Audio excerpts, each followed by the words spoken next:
Telecaster was originally named the Broadcaster, and Leo Fender brought that model out in around 1950.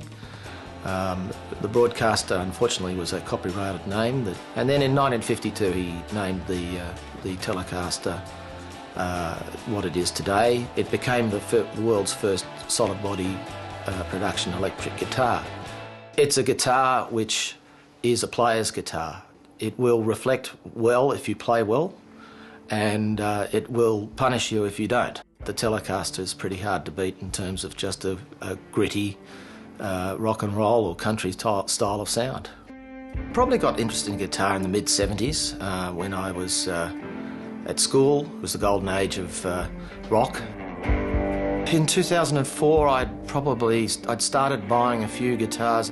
As time went on, I started focusing on the Telecaster. There's been some very famous tellies in history, you know, in Elvis Presley's band, people like Keith Richards. Bruce Springsteen is known for the Telecaster. Rosewood Telecaster is a special type of Telecaster made entirely from Brazilian rosewood. They don't make them anymore because Brazilian rosewood is now an endangered species.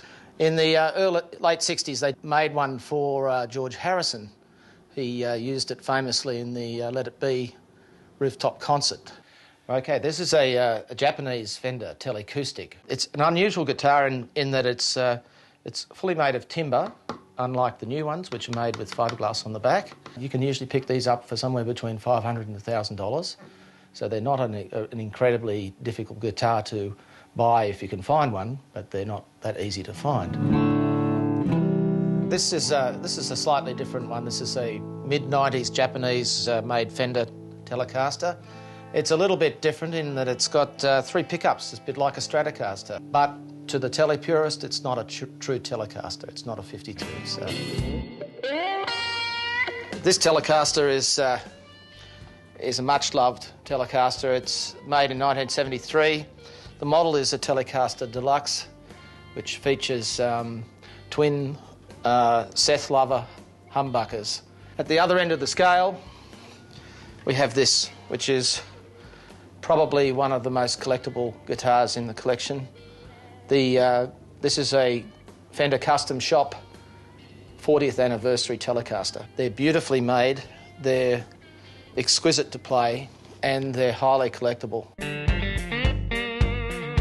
My collecting happened as a sort of over time thing. It happened because I kept finding different ones, and when you find a different one, you end up wanting to purchase the different one. I mean, I do have other guitars, and probably more than some people have of those guitars as well, but the Telecaster's been the main focus.